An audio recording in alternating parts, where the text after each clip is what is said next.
Hello friends, स्वागत है आप सभी का निशांत ज्ञान चैनल पे। मैं नितिन उपाध्याय आपका स्वागत करता हूं। आज मैं जो है आप लोगों के सामने सामान्य हिंदी का जो मेरा सीरीज चल रहा है, जैसे मैंने संज्ञा पढ़ा है सामान्य हिंदी का, तो मैंने संज्ञा का 2, 4, 6, 10 क्वेश्चन के माध्यम से आपका टेस्ट लिया। इसी के बाद मैंने सर्वनाम आपको पढ़ाया, तो सर्वनाम उस दिन पढ़ाया था तो टेस्ट नहीं हो पाया था। तो सर्वनाम के कुछ क्वेश्चन को लेकर के आज मैं आपके सामने आया हूँ। ठीक है, तो सर्वनाम के 15-20 क्वेश्चन है। अगर आपने सर्वनाम नहीं पढ़ा है तो डिस्क्रिप्शन बॉक्स में मैं सर्वनाम का वीडियो का लिंक दे दूंगा, वहाँ से जा कर के आप सर्वनाम देख लीजिएगा। ठीक है, तो पहले आप पढ़िएगा, उसके बाद क्वेश्चन आंसर बनाइएगा, उससे आपको बेहद ज़्यादा फ़ायदा होगा। तो पहले आप पढ़ाई करिए, उसके बाद आप क्वेश्चन बनाइए। ठीक है, तो सामान्य हिंदी के कुछ क्वेश्चन हैं सर्वनाम के। हाँ, और मैं आपसे एक आग्रह करना चाहता हूँ, अगर आप चैनल पर नए हैं चैनल को सब्सक्राइब कर लीजिएगा। वीडियो पसंद आए तो वीडियो को लाइक ज़रूर करिएगा। ठीक है, तो चलिए शुरू करते हैं आज का सेशन। कितने क्वेश्चन हैं आपके सामने। पहला प्रश्न है, सर्वनाम के भेद कितने होते हैं। ठीक है, अगर आपने सर्वनाम को पढ़ा है तो आप इसका आंसर बहुत आसानी से दे पाएंगे कि सर्वनाम कितने प्रकार के होते हैं या सर्वनाम के भेद कितने होते हैं। ठीक है,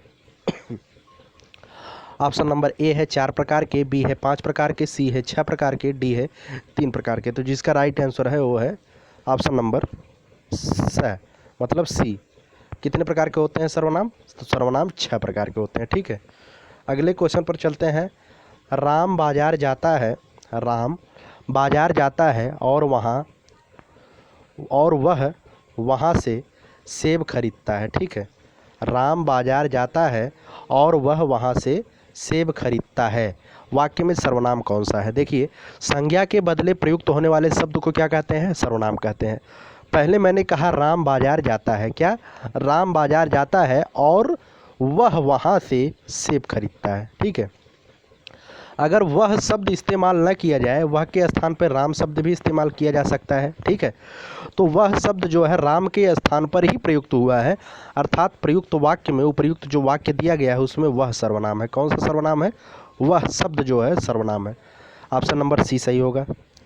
अगले क्वेश्चन पर चलते हैं। अगला क्वेश्चन है, सर्वनाम कितने प्रकार के होते हैं। अभी अभी मैंने बताया 6 प्रकार के सर्वनाम होते हैं।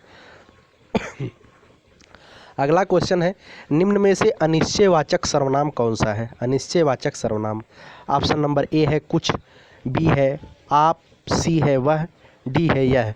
तो जिसका राइट आंसर है फ्रेंड्स वो है ऑप्शन नंबर ए। इसमें से जो कुछ दिया गया है वह शब्द जो है अनिश्चयवाचक है। जैसे मैंने कहा मैंने कुछ सेब खरीदा, तो आपको समझ में आया कि मैंने कितना खरीदा। कुछ खरीदा मतलब अनिश्चय, अनिश्चयवाचक सर्वनाम है। अनिश्चयवाचक सर्वनाम में 2 शब्द आते हैं, एक होता है कोई, एक होता है कुछ। ठीक है, एक होता है कोई, एक होता है कुछ। ये 2 जो है अनिश्चयवाचक सर्वनाम की श्रेणी में आते हैं। ठीक है, अगले क्वेश्चन पर चलते हैं। अगला क्वेश्चन है, तुम क्या कहना चाहते हो। तुम क्या कहना चाहते हो वाक्य में सर्वनाम है। तुम क्या कहना चाहते हो वाक्य में सर्वनाम कौन सा है। तो ऑप्शन नंबर ए है पुरुषवाचक, बी है प्रश्नवाचक, इसी तरीके के ऑप्शन दिए गए हैं। देखिए, पढ़ने के बाद आपको मालूम चल गया होगा क्या कहना चाहते हो, मतलब आपसे प्रश्न पूछा जा रहा है, प्रश्नवाचक है ये। ठीक है, तुम क्या कहना चाहते हो, आसानी से आप बोलिए तुम क्या कहना चाहते हो। तो इसमें जो है प्रश्न पूछा जा रहा है, इसमें कौन सा सर्वनाम होगा, प्रश्नवाचक सर्वनाम होगा। ऑप्शन नंबर बी सही है। ठीक है, प्रश्नवाचक सर्वनाम होगा। अगले क्वेश्चन पर चलते हैं। अगला क्वेश्चन है, कामता प्रसाद गुरुजी के अनुसार सर्वनाम कितने प्रकार के होते हैं। तो कामता प्रसाद गुरुजी के अनुसार सर्वनाम जो है 11 प्रकार के होते हैं। आपने, मैं बार बार कह रहा हूँ, अगर आपने वीडियो नहीं देखा है डिस्क्रिप्शन बॉक्स में सर्वनाम के वीडियो का लिंक दिया रहेगा, वहाँ से जाकर के आप सर्वनाम का पूर्ण वीडियो देख लीजिएगा। उसके बाद आकर के क्वेश्चन बनाइएगा। उम्मीद करूँगा कि आपको बहुत अच्छे से समझ में आएगा। और ऐसे जितने भी क्वेश्चन मैंने दिया है वो सभी क्वेश्चन उसी वीडियो से आपको फंस जाएंगे, चाहे जहाँ से आप पढ़ेंगे। ठीक है, अगले क्वेश्चन पर चलते हैं। अगला क्वेश्चन है, मैं आप वहाँ चला गया वाक्य में सर्वनाम कौन सा है। मैं आप वहाँ चला गया मतलब यहाँ पर किसकी बात हो रही है, यहाँ पर अपनी बात हो रही है। ठीक है, यहाँ पर जो है अपनी बात हो रही है, निजता की बात हो रही है। ठीक है, मैं आप वहाँ चला गया मतलब अपने आप वहाँ चला गया, निजवाचक सर्वनाम की श्रेणी में आएगा। ऑप्शन नंबर डी सही है, निजवाचक सर्वनाम। अगले क्वेश्चन पर चलते हैं। अगला क्वेश्चन है, तुम कौन हो जो मेरे ऊपर हुकूमत कर रहे हो। तुम कौन हो जो मेरे ऊपर हुकूमत कर रहे हो, वाक्य में सर्वनाम कौन सा है। ठीक है, तो सर्वनाम पूछा गया है जहाँ पर जो और सो शब्द आए, जहाँ पर जो और सो शब्द आए वहाँ पर संबंधवाचक सर्वनाम होता है। ध्यान रखिएगा, वहाँ पर जो है संबंधवाचक सर्वनाम होता है। तुम कौन हो जो मेरे ऊपर हुकूमत कर रहे हो, यहाँ पर संबंधवाचक सर्वनाम है। ऑप्शन नंबर डी सही है। अगले क्वेश्चन पर चलते हैं। अगला क्वेश्चन है मोहन वह कलम हमारी है, वाक्य में सर्वनाम कौन सा है? मोहन वह कलम हमारी है, वाक्य में सर्वनाम कौन सा है? देखिए वाक्य में सर्वनाम है वह, ठीक है। तो वह जो है कैसा सर्वनाम है? एक निश्चयवाचक सर्वनाम की श्रेणी में आएगा। किसकी श्रेणी में आएगा? निश्चयवाचक सर्वनाम की श्रेणी में आएगा। यह और वह, ये दोनों शब्द जो है निश्चयवाचक सर्वनाम की श्रेणी में आते हैं। यह और वह, यह जो है निकट की वस्तु के लिए प्रयोग किया जाता है और वह जो है दूर की वस्तु के लिए प्रयोग किया जाता है, ठीक है। तो मोहन वह कलम हमारी है, तो वाक्य में कौन सा सर्वनाम है? निश्चयवाचक सर्वनाम है।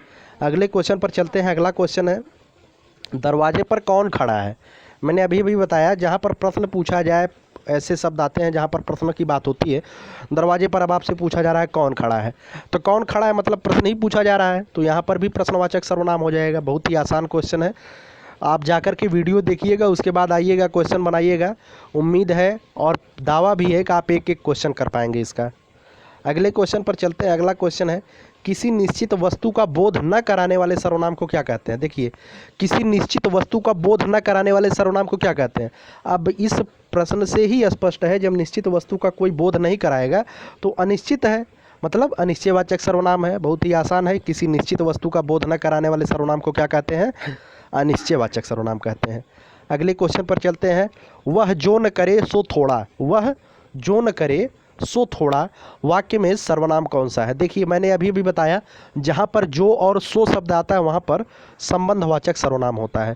तो ऑप्शन नंबर डी सही है। वह जो न करे सो थोड़ा, वाक्य में संबंधवाचक सर्वनाम है, ठीक है। ऑप्शन नंबर डी सही है। अगले क्वेश्चन पर चलते हैं। लड़कियाँ आपस में बातचीत करती हैं, लड़कियाँ आपस में बातचीत करती हैं, वाक्य में सर्वनाम कौन सा है? ऑप्शन नंबर ए है प्रश्नवाचक, बी है निश्चयवाचक, सी है निजवाचक, डी है अनिश्चयवाचक। जो इसका राइट आंसर है फ्रेंड्स वो है निजवाचक सर्वनाम। ऑप्शन नंबर सी सही है। जैसे लड़कियां आपस में बातचीत करती हैं, तो मतलब आपस में मिल करके एक दूसरे से बातचीत कर रही हैं। यहाँ पर निजता की बात हो रही है, खुद मिल करके बात कर रही है ना, तो यहाँ पर निजता की बात हो रही है, अर्थात यहाँ पर कौन सा सर्वनाम है? निजवाचक सर्वनाम है। ऑप्शन नंबर 3 वाला सही होगा। अगले क्वेश्चन पर चलते हैं। मैं कौन सा पुरुष है? देखिए यहाँ से भी क्वेश्चन कभी कभी पूछ लिए जाते हैं। मैं कौन सा पुरुष है? मैं शब्द जो है कौन सा पुरुष है? तो मैं अभी आप जाकर के वीडियो देखिएगा, उसमें बहुत अच्छे से बताया गया है। मैं जो है उत्तम पुरुष है। कौन सा पुरुष है? उत्तम पुरुष है, ठीक है। मैं जो है उत्तम पुरुष है। और तू और तुम की बात की जाए तो यह मध्यम पुरुष होता है। यह वह की बात की जाए तो अन्य पुरुष होते हैं, ठीक है। तो जाकर के वीडियो देखिएगा, मैं बार बार कह रहा हूँ, यहाँ डिस्कस नहीं करूँगा, यहाँ केवल प्रश्नोत्तरी सीरीज चल रहा है। आप जाकर के वीडियो देखने के बाद क्वेश्चन बनाइएगा। वीडियो का लिंक डिस्क्रिप्शन बॉक्स में आपको मिल जाएगा। अगले क्वेश्चन पर चलते हैं। अगला क्वेश्चन है हिंदी व्याकरण के अनुसार सर्वनाम की संख्या कितनी होती है? देखिए कहीं कहीं पर जैसे मैंने पूछा कामता प्रसाद गुरुजी के अनुसार कितना होता है, तो कामता प्रसाद गुरुजी के अनुसार सर्वनाम की संख्या 11 होती है। हिंदी व्याकरण के अनुसार सर्वनाम की संख्या कितनी होती है?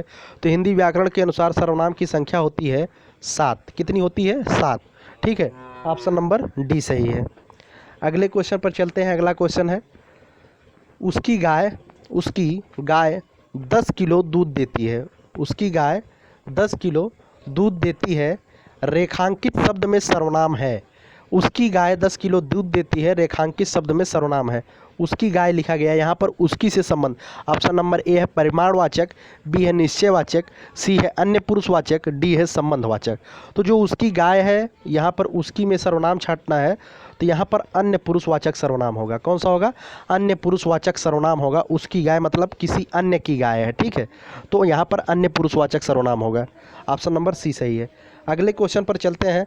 सर्वनाम ऐसा सर्वनाम जिसका प्रयोग एक वचन व बहुवचन दोनों में किया जा सके।